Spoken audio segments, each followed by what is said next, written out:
September 3rd, 2024 City of Vandalia Council meeting is now called to order. We'll start with a moment of reflection, followed by the Pledge of Allegiance to the flag.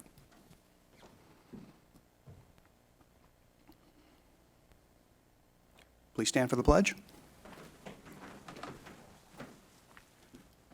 Pledge allegiance to the flag of the United States of America and to the republic for which it stands, one nation, under God, indivisible, with liberty and justice for all.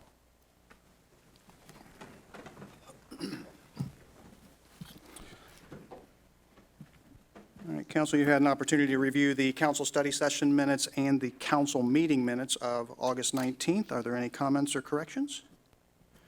Being none, they stand approved, and that brings us to communications, petitions, and awards. And at this time, we have a proclamation for National Service Dog Awareness Month. So at this time, I would like to invite Donna Sword and her group up to the podium for the presentation.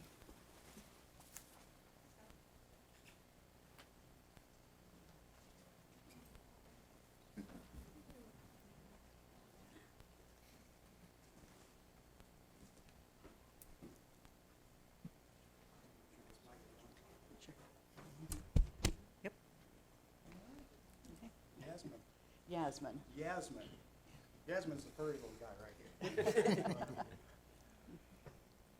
Well, I think over the last, probably 10 years, service dogs have become more and more important in our society. And I know, it's estimated that right now that there's 64 million adults and children in this country right now that would qualify for the use of a service dog.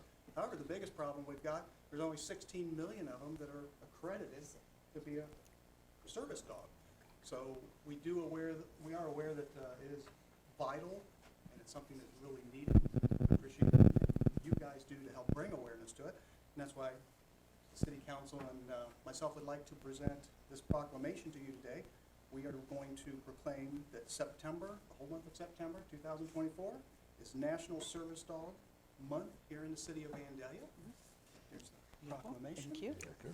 Make your comment. I do. I would like to take just a couple minutes, please. So I'm here tonight with, my name's Donna Sword. I'm here with my husband, Don, and our friends Jerry and Jerry Amos. We are all volunteer puppy raisers for Canine Companions, a service dog organization. Actually, this Thursday, Don and I are going to celebrate our 16th year as volunteer puppy raisers for Canine Companions. This puppy we have with us tonight, Miss Yasmin, is our 11th puppy that we've raised. And with that, we are just beginners in this because the Amoses have raised 24 service dogs. I also serve on our leadership team for our Cincinnati Dayton chapter of Canine Companions, and we do a lot of outreach events and opportunities to spread awareness of what service dogs can do, how they can help mitigate disabilities and make a positive impact in people's lives. I am absolutely honored to be here tonight and to receive this proclamation, and I thank the City of Vandalia for this. Canine Companions is a nonprofit organization headquartered in Santa Rosa, California. We have 7 regional centers across the country where we train service dogs. We have paid staff that do that. We provide task-trained service dogs to adults, children, and veterans with disabilities, as well as facility dogs to professionals working in healthcare, criminal justice, rehabilitation, and educational settings. Our dogs and all follow-up services are provided at no cost to our clients. Canine Companion puppies are especially bred, raised, and trained for future careers. So Canine Companions created the concept of service dogs in 1975. We are the largest and the oldest service dog organization in the U.S. We serve people with more than 65 different types of disabilities. And right now we have more than 2,800 active teams throughout the country. And last month, we reached the milestone of placing our 8,000 dog, service dog. We currently have more than 400 people on our wait list. The service dog need is so great. As mentioned, of the 64 million people, Americans living with a disability, only a small fraction, about 16,000, benefit from the assistance of task-trained service dogs. So that's less than 1% of the people with disabilities that could have a service dog that would qualify that actually have one. So National Service Dog Month, celebrated every September, shines a light on the invaluable impact service dogs have on the lives of people with disabilities. So we believe it's important that our community understands the benefit of task-trained service dogs, and this proclamation will help raise awareness of the rights of service dog users, including Canine Companions clients. So again, we are honored and we thank you. Thank you. Thank you. Yes, let's go.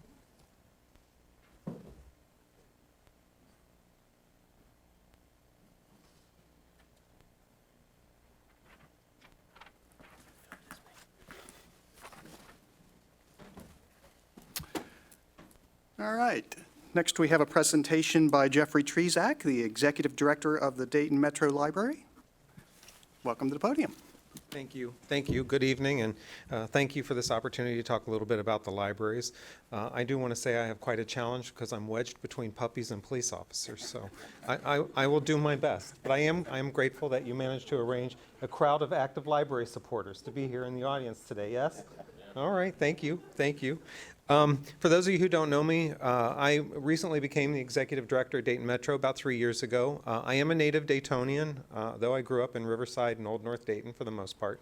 Actually started my library career at Dayton Metro Library, my first part-time job, my first full-time job. But I left for 25 years and came back recently to take on this role. So things have come full circle for me. I have both a very strong personal tie to Dayton Metro Library and obviously a strong professional tie as well. We're really pleased the services that we provide at Dayton Metro to literally every age, background, and walk of life within our community. We have almost 370,000 active library card holders. 71,000 of those are children. So those are people who have used their card within the last year. It's a huge, significant portion of Montgomery County. I should add that Dayton Metro Library serves the entire county, but Centerville, Oakwood, and Germantown have independent libraries. So our levy on the ballot this fall will not include them, and it will not appear on their ballots. Last year we saw 3.4 million active visitors to the libraries. That's about 1.8 million physical and about 1.6 million visits to our website. So we've pretty much recovered from COVID. We're back to pre-COVID levels. And in fact, the Vandalia branch to date this year has seen more than 70,000 visitors just at that branch. It's one of our busier locations and circulated over 125,000 books at that location as well. Last year, in fact, we had a milestone year for book circulation. More than 7 million books circulated countywide, 7 million. 43% of those were ebooks or e-audiobooks. So electronic has become quite popular. And in fact, our website now we're referring to as our 18th branch because of its popularity. We circulate technology now. Most of our branches, you can check out a laptop while you're there for inside use only. We had 300,000 laptops circulated last year. And we circulate wireless access points, which can be taken home for people who don't have internet at home. And we also circulate Roku devices for the more popular streaming services. So if you want to catch up on your favorite TV show Hacks, but you don't want to subscribe, you can come to the library and check out a Roku device that has the subscription on it. You're probably all aware that we're going to have a levy on the ballot this fall. It's the first operating levy that we've had since 2009, so it's been 15 years since we've gone back to the public. So we feel like we've been pretty good stewards of taxpayer dollars in the meantime. We believe it's a reasonable ask. It will be a 1 mil levy for 5 years, which is about 67 cents per week on a $100,000 home, or about $3 a month. This is a new levy, and it is intended just to maintain services. This is not to do new things. This is not for add-ons. It's just to maintain the services and programs that we currently provide. And that's largely focused on programs for kids. Also books, of course, ebooks and audiobooks, access to technology, and also helping people to find job and to continue to keep their skills up to date so that they can be successful in their careers. The unfortunate side of this is if we do not pass this levy this fall, we are going to have to cut about $7 million in our budget, which is approximately 20% of our overall budget. So that will undoubtedly affect things like hours, for example, content like books and e-books, and of course our services as well. Part of the reasoning for this is that we've seen a decline in state funding. I'm sure you're all aware of this, being a city government. And this year alone, we're anticipating about a $1.6 million decline in state funding. And that's just based on what they told us that we were going to get in January. So by the end of this year, we're expecting a $1.6 million decline under what they said that we would be getting. And to put that in perspective, that's the cost of running between 2 and 3 of our branches. So we are making up the difference at the moment in order to keep things functioning. In the meantime, we've actually cut about $2.6 million in services. You may have seen the Dayton Daily News article. We eliminated Sunday hours at the main library. But we also have eliminated some services like Hoopla, which is one of our more popular streaming services. So we're doing what we can to maintain our costs. We're also actively fundraising. This year we raised $1.5 million in private funding as well. But in order to continue to maintain services at the same level that the community expects, we're going to go out for this levy this fall. Any questions that any of you have for me? No? No? If not, I thank you for your time. All right, thank you. All right, next we have the an introductions and oath of office for some police officers. I'll turn it over to Mr. Sweeterman.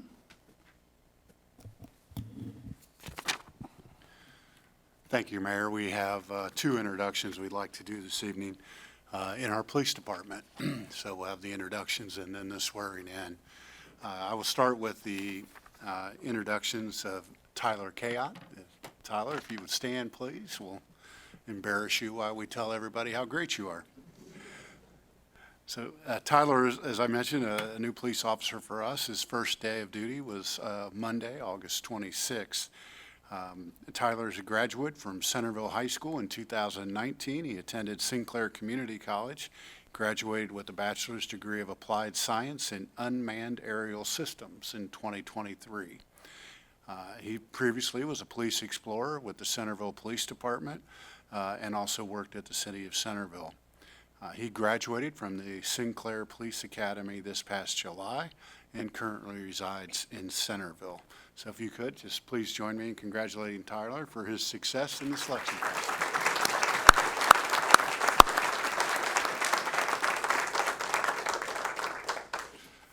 Also this evening, we'd like to welcome Zachary Landis.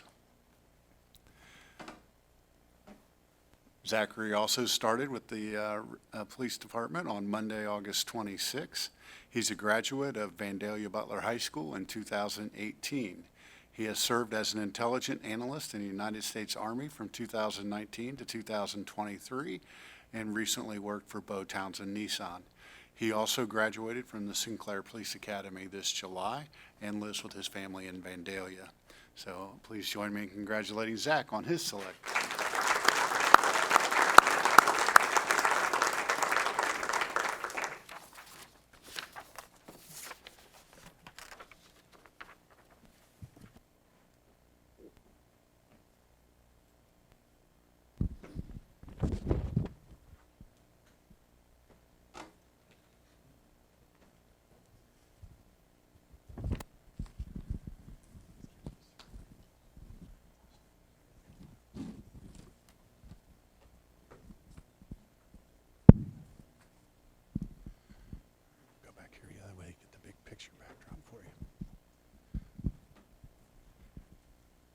Raise your right hand and repeat after me. I state your name. I, Tyler Cayot, Solemnly swear that I will support the Constitution that I will support the Constitution and will obey the laws of the United States and will obey the laws of the United States and of the state of Ohio. and of the state of Ohio, That I will, in all respects, that I will in all respects observe the provisions of the Charter observe the provisions of the Charter and ordinances of the City of Vandalia, and ordinances of the City of Vandalia, and will faithfully discharge and will faithfully discharge the duties of the Office of Police Officer the duties of the Office of Police Officer within the Division of Police. within the Division of Police.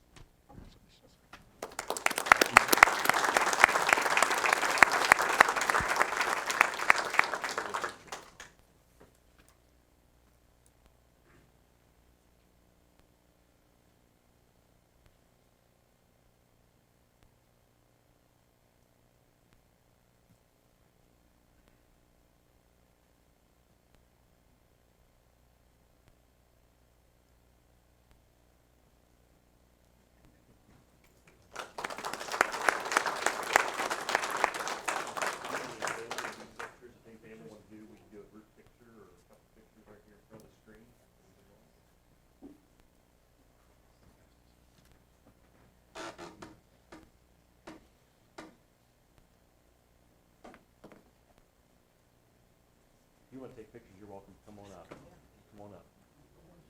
This is your time. Thank you.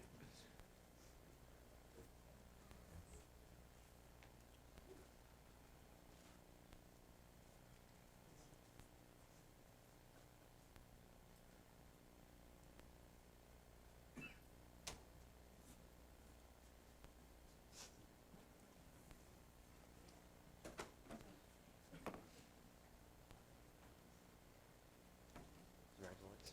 Good job.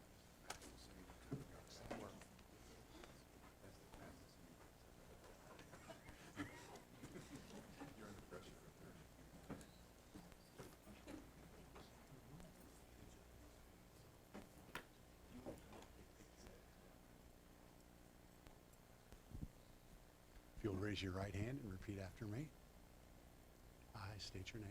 I, Zachary Landis, Solemnly swear solemnly swear that I will support the Constitution that I will support the Constitution and will obey the laws of the United States and will obey the laws of the United States and of the State of Ohio, and of the State of Ohio, that I will, in all respects, that I will, in all respects, observe the provisions of the Charter observe the provisions of the Charter and ordinances of the City of Vandalia, and ordinances of the City of Vandalia, and will faithfully discharge and will faithfully discharge the duties of the Office of Police Officer the duties of the Office of Police Officer within the Division of Police. within the Division of Police.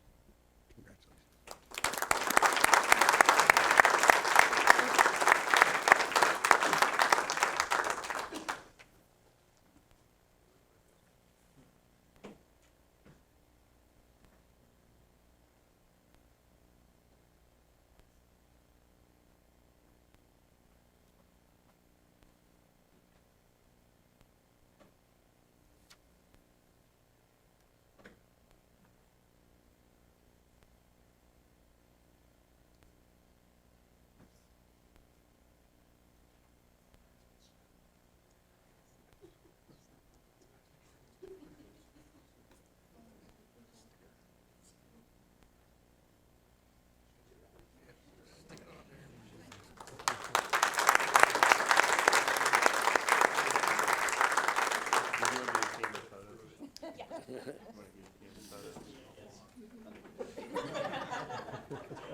Good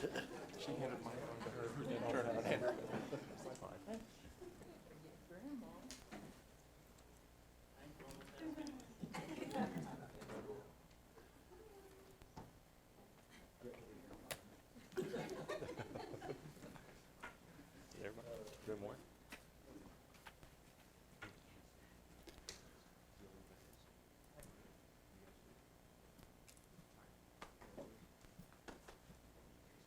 All right, let's give them another round of applause real quick. Welcome to Vandalia, we're glad to have you. All right, and we're going to continue to conduct the people's business here, talk about all the great things going on in Vandalia, but if you don't want to be here for that discussion, now would be a good time to exit.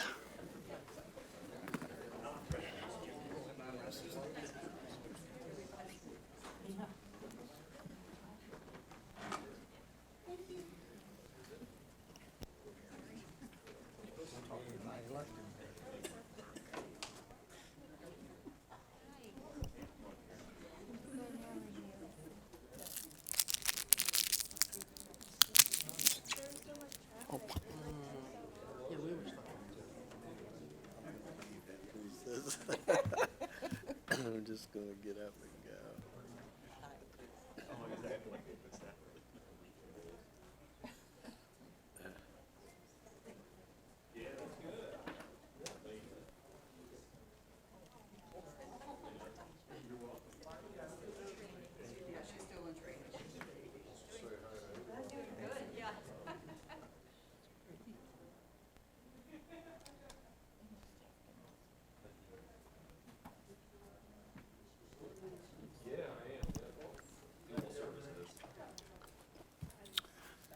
All right, moving on, we have no public hearing, and that brings us to comments from interested citizens. So if anyone would like to make a comment, please come to the podium, state your name and address for the record, and your comment.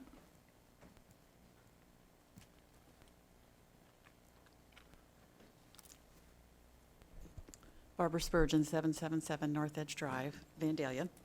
I know the issue has been kind of tabled for now about the marijuana dispensary. I didn't know if there's anything continuing on that. Am I allowed to ask that? I didn't know.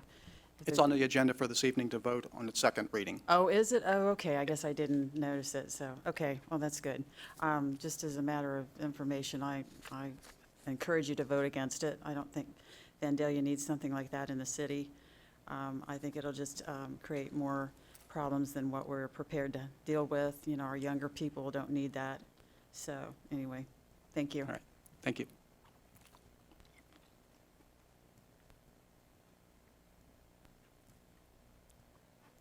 Hold on, I got to read that statement about the 5 minutes. Hey. Mary Kulsheimer, 37 Gabriel Street. Good evening, Mayor Herbst and members of Vandalia City Council. I appreciate the opportunity to speak with you tonight. I am a member of the Vandalia School Board, but I'm here tonight to speak on my own behalf. Last month, Council heard from Superintendent O'Leary and received a letter signed by him and the Board of Education expressing our strong opposition to the operation of recreational marijuana businesses in the city of Vandalia. I would like to add to those comments. I have a handout for Council, if I may bring it forward. Mm-hmm.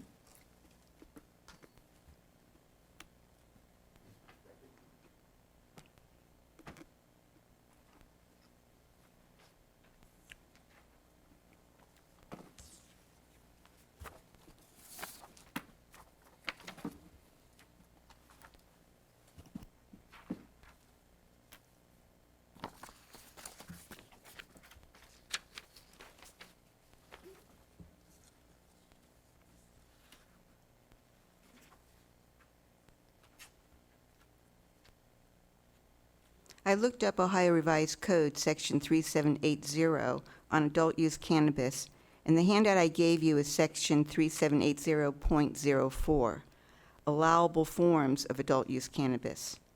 In Section A, you can see that there are over 20 different forms of cannabis that can be sold under the code, including extracts, drops, lozenges, oils, edibles, patches, vaporization of product, beverages, pills, capsules, oral strips, oral and topical sprays, and more.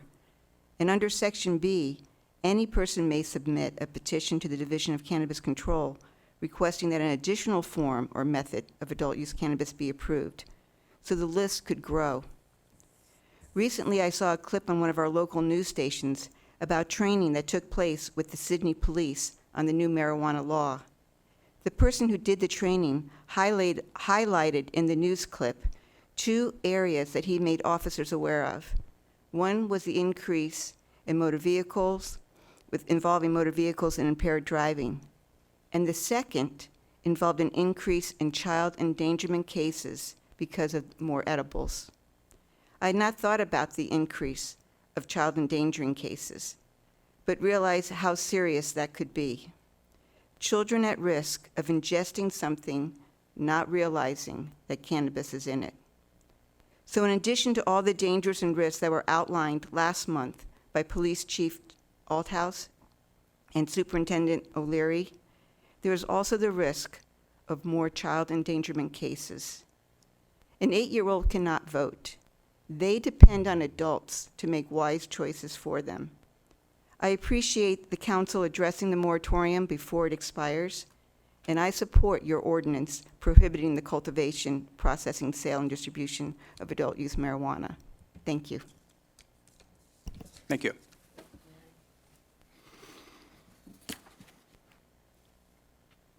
Is there anyone else who'd like to make a comment?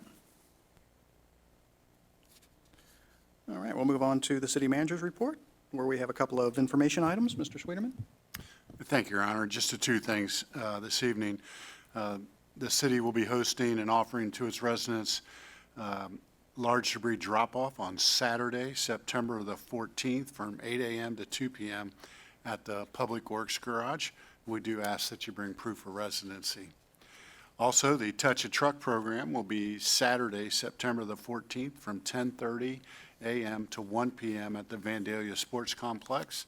And that's a great opportunity for children of all ages, let's just say, to climb and marvel at the impressive lineup of trucks that will be at the event. So you're never too old to appreciate a good truck. Sounds like we'll see you there. That's all I have for you, Your Honor. All right, thank you. We have no action items, nor do we have any old business, and that brings us to our first resolution of the evening, that being Resolution 24-R-49. Mr. McDonald, by title only. A resolution authorizing the city manager or his designee to prepare and submit an application to participate in the Ohio Public Works Commission State Capital Improvement and/or local transportation improvement programs, and authorizing additional action as necessary for the city to participate in such programs with respect to the Damien Street, Sauter Place, Romanus Drive, and DeSale Street water main replacement project. Thank you. Mr. Sweeterman? Thank you, Your Honor. Grant funding applications through the Ohio Public Works Commission for next year's funding cycle are due September the 11th. We will be submitting 2 projects this year, and the Damien project is one of them. The project will be the replacement of all of the water mains, fire hydrants, and service connections to all residents of these streets. Do note, though, that we are only doing the northern section of DeSales. We will also mill and resurface the entire street once all of the water main work is completed. An approved resolution is authorizing us to apply as required to be submitted with our application. Total project cost will be $1,165,000. To be as competitive as possible with the application process, we will be asking for funding of 44% of the project, or $500,000. Thank you. Can I have a motion? Your Honor, I'll move that we approve Resolution 24R49 as presented. Second. I have a motion by Councilman Lewis and a second by Councilwoman Dugan to approve Resolution 24-R-49 as presented. Are there any comments? Call the roll. Councilmember Dugan? Yes. Councilmember Lewis? Yes. Councilmember Follick? Yes. Councilmember Avalotis Weaver? Yes. Vice Mayor Blakesley? Yes. Mayor Herbst? Yes, the motion passes 6-0. Next, we have Resolution 24-R-50. A resolution authorizing the city manager or his designee to prepare and submit an application to participate in the Ohio Public Works Commission state capital improvement and/or local transportation improvement programs, and authorizing additional action as necessary for the city to participate in such programs with respect to the Kenneth Avenue water main replacement project. Thank you. Mr. Sweetman? Thank you, Your Honor. This is, as mentioned, our second funding opportunity with OPWC for the Kenneth Avenue Water Main Replacement Project. We replace all water mains, fire hydrants, and service connections to all residents on Kenneth Avenue. We will also mill and resurface the entire project once the water main work is completed. The total project cost for this application is $536,000. Again, to be competitive, we'll be asking for 50% of this project, or $268,000. Thank you. Can I have a motion? Your Honor, I'll move to approve Resolution 24R50 as presented. Second. I have a motion by Councilman Follick and a second by Vice Mayor Blakesley to approve Resolution 24-R-50 as presented. Are there any comments from council? Call the roll. Councilmember Lewis? Yes. Councilmember Follick? Yes. Councilmember Avalos Weaver? Yes. Councilmember Dugan? Yes. Yes. Sorry. Vice Mayor Blakesley? Yes. Mayor Herbst? Yes, and the motion carries 6-0. Next, we have Resolution 24-R-51. A resolution approving Section 9 of the Foxfire subdivision. Thank you. Mr. Sweetman? Thank you, Your Honor. Greg Burling, on behalf of Campbell Burling of Huber Heights LLC, requests subdivision approval for Section 9 of the Foxfire subdivision. The property is located at 700 Deerhurst Drive. The proposed record plan would divide 2 existing parcels into 29 new parcels totaling approximately 5.56 acres, with the additional dedication of 1.4 acres of public right-of-way. The subject properties are located in the RSF4 single-family residential zoning district. The applicant intend to use the newly created lots for single-family residential homes. On August 13th, the Planning Commission voted 4-0 to recommend approval of the proposed final plan with conditions. Thank you. Can I have a motion? I move to accept 24-R-51. Second. I have a motion by Councilwoman Dugan, a second by Vice Mayor Blakesley to approve Resolution 24-R-51 as presented. Are there any comments? I just have one comment/request, and that would be of the applicant. The Planning Commission, as one of their terms or conditions for approval, noted that no permits shall be issued nor permission granted for any work requiring said permits or permissions unless and until all outstanding property maintenance code violations have been resolved for any parcel included in or created in this record plan. And as of this afternoon, the parcel at the end of Bolton Abbey continues to be littered with trash from the property, from the developer, for the past year, 2 years. So I would just ask that the developer clean up the mess that they created before the project moves any forward anymore, so that the residents don't have to continue to look at that property for the next several months. Yeah. Thank you. All right, so I have a motion by Councilwoman Dugan and a second by Vice Mayor Blakesley to approve Resolution 24-R-51, also with the comments that have been noted by Councilman Follick. Call the roll. Councilmember Follick? Yes. Councilmember Avalotis Weaver? Yes. Councilmember Dugan? Yes. Councilmember Lewis? Yes. Vice Mayor Blakesley? Yes. Mayor Herbst? Yes, and the motion carries 6-0. Next, we have Resolution 24-R-52. A resolution authorizing the city manager and/or his designee to set the rates for the city's electric vehicle charging station. Thank you. Mr. Sweetman? Thank you, Your Honor. In December of 2023, City Council authorized the purchase and installation of 16 electric vehicle charging stations. The stations have been installed at 6 different city facilities for use by the public. The cost of the purchase and installation was $320,000. The city will be reimbursed 100% of this cost through an AES Ohio rebate program. We are nearing the completion of the installation and working with AES Ohio to get electric service to those stations. The final step to activating the charging stations is to determine the rate that users will pay for charging. We will enter into an agreement with Blink. Blink is a company that facilitates the services for the chargers. Customers will use the Blink app to access and pay for their usage. Blink collects the user's fee through their app and electronically deposits funds into our account monthly. We have met with representatives from Blink to discuss the rates that we should charge users, and we are recommending a fee of 30 cents per kilowatt hour be charged to the users of the chargers. All right, thank you. Can I have a motion? Your Honor, I'll move to approve Resolution 24R52 as presented. Second. I have a motion by Councilman Bollock and a second by Vice Mayor Blakesley to approve Resolution 24-R-52 as presented. Are there any comments? Yes, I have some. First of all, I know that I've already expressed my extreme opposition to this project.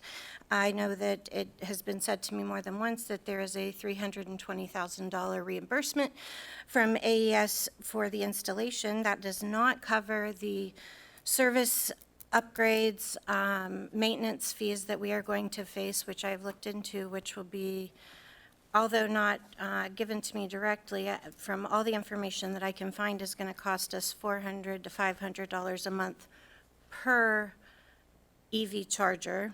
That has not been disclosed to council or anyone else. It was not disclosed that in this AES contract that we have to give them information from every month that I read in the contract of all of everything that happens, every transaction, everything that goes on, which would include private information from our customers and from people that are going to be using the system. It also is a severe concern of mine with the fire hazards. So while this specific vote is for authorizing the city manager to enter into this contract, I will refuse to vote for anything that has anything to do with these EV chargers.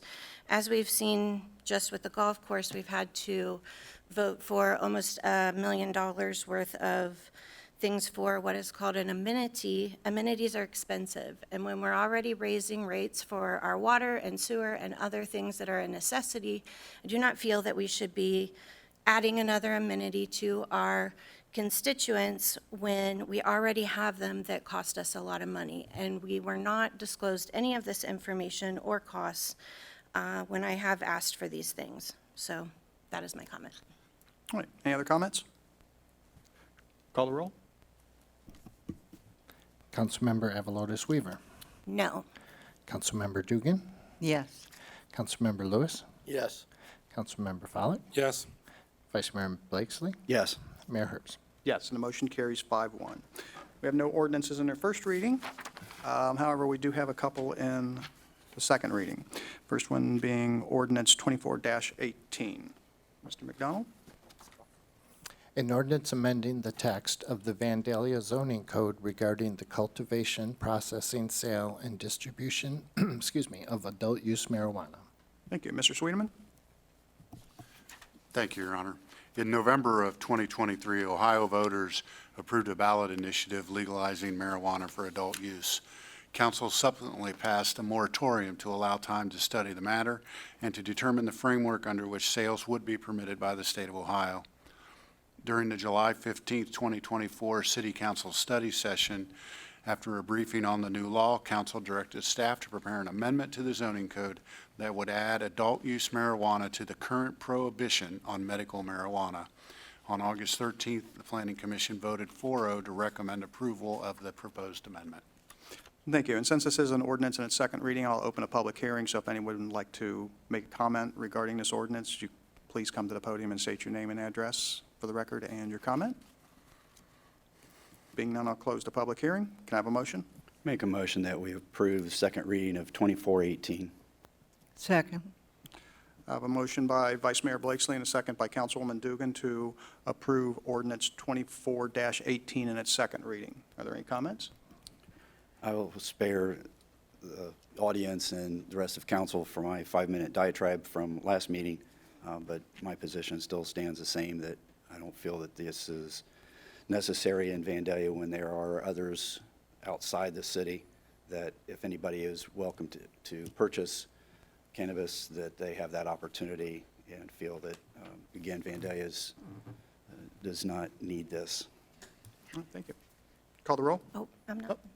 Sorry, I was hold just, sorry, I was just going to add, and I won't either, but I am opposed to an authoritative government that takes away the vote of the citizen. And I did look at the votes of the Vandalia citizens, and they voted for it. I do thank you, Mary, for your information, and I do recognize that the school has several times expressed an issue in the schools, but a distribution center here would be for those 21 and up, no different than a bar. So I would ask, I would rather them go to a distribution center than a drug dealer where it could be laced with fentanyl or some other illegal drug where they could get harmed. If they're doing it, I would like to know what the school is doing to prevent them or help them from doing it now, other than accuse the council of a school issue. So I would say that I am going to side on the vote of the citizens. Call the roll? Councilmember Dugan. Yes. Councilmember Lewis. Yes. Councilmember Follak. Yes. Councilmember Avalotis Weaver. No. Vice Mayor Blakesley. Yes. Mayor Herbst. Yes, and the motion passes 5-1. Next, we have ordinance 24-19 as an emergency. Mr. McDonald? An ordinance to revise appropriations for current expenses and other expenditures of the City of Vandalia, Montgomery County, Ohio, during the calendar year ending December 31, 2024, and amending ordinance 23-28 and declaring an emergency. Thank you. Mr. Sweeteman? Thank you, Your Honor. We have a few items for you this evening for a 2024 supplemental appropriation. First, in the general fund in the city manager's office, $104,000 to account for the cost with the agreement with the Shared Resource Center for interim city manager. Another $30,000 for the appropriations for the consultant services for the new city manager search. In our public safety department, a $4,000 increase related to the Humane Society cat program. The cost per cat and the amount have gone up, and the amount in the budget was originally $2,000 and is insufficient to cover our current costs, so we're asking for an additional $4,000. In our capital improvement fund, the recreation center, we're asking for $23,500 to replace an emergency replacement of the recreation center fire alarm due to the failure of the current system. In our building maintenance division of the capital improvement fund, $84,200 for costs related to the emergency replacement of the Justice Center fire alarm system that you heard about earlier this evening. In the police, fire, street capital improvement fund, in the police operations, we are going to appropriate $36,823. This is essentially the appropriation of funds received from an insurance check related to the crash of one of our cruisers. This will allow us to move forward with a project that would have been 2025 to replace that cruiser and get it outfitted from that accident. We're also accomplishing with that appropriation the payment of some additional fees related to the state's multi-agency radio communication system. I'm sure you've heard of it as MARCS. We have an additional fee there for $10,000 that is required to be completed prior to 2025. And that's all we have for the supplemental year. All right, thank you. And since this is an emergency ordinance, I'll open a public hearing. So if anyone would like to comment on this, please come to the podium, state your name and address for the record and your comment. Being none, I'll close the public hearing. Can I have a motion? I'll move that we approve ordinance 2419 as an emergency. Second. I have a motion by Councilman Lewis and a second by Councilwoman Dugan to approve ordinance 24-19 as an emergency. Are there any comments? Call the roll. Councilmember Lewis. Yes. Councilmember Follak. Yes. Councilmember Avalotis Weaver, Yes. Councilmember Dugan, Yes.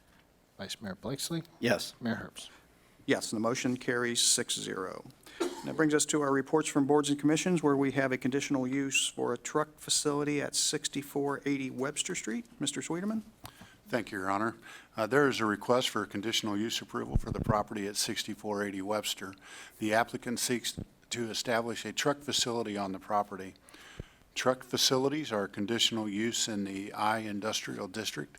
The proposed truck facility would feature 20 parking spaces for semi-trucks and trailers.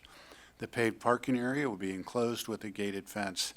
An area at the northwest corner of the site is set aside for a potential future building, with construction planned within the next 12 to 15 months. On July 23rd, the Planning Commission voted 5-0 to recommend approval with conditions. Thank you. Can I have a motion? Your Honor, I'll move to approve PC 2407, a conditional use for a truck facility at 6480 Webster Street, subject to conditions 1 and 2 of the Planning Commission's recommendations, replacing Planning Commission Condition 3 with a condition that the construction of the proposed truck facility be completed within 15 months of approval, including occupancy certificate being issued, and a fourth condition being added that the facility shall not be operated in a manner that facilitates overnight stays for drivers, employees, or others, and lodging in or about the premises or sleeping in trucks is prohibited. Second. I have a motion by Councilman Follick and a second by Councilman Lewis to approve PC 24-07, the conditional use for the truck facility at 6480 Webster Street, subject to the conditions just noted. Are there any comments? Call the roll. Councilmember Follick, Yes. Councilmember Avalotis Weaver, Yes. Councilmember Dugan, Yes. Councilmember Lewis, Yes. Vice Mayor Blakesley, Yes. Mayor Herbst. Yes, and the motion carries 6-0. And that brings us to our Board of Zoning Appeals meeting minutes of April 10th. We've also reviewed the Planning Commission meeting minutes of July 23rd and August 13. Are there any comments or questions regarding those?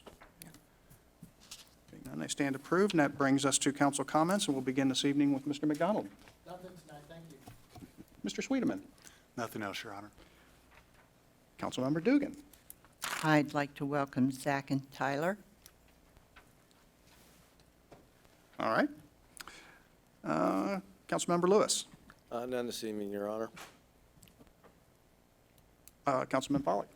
Just a welcome to the 2 new police officers, and I forgot in the conditional use, but thank you to staff for the follow-up on the conditions for that conditional use at our request, so thank you. And Mayor Herbst, I did omit to excuse Councilwoman Forrest from tonight's meetings. All right. We can vote by acclamation, so all in favor, say aye. Aye. I'll second. He just seconded it. Is that okay? You want us to vote again? You want us to vote again? All right. Councilmember Forrest isn't here, so she doesn't have any comments, and that brings us to Vice Mayor Blakesley. Oh, I'm sorry. On the list. Yeah, good. It's okay. You can go. Ms. Amber, any comment? No, good.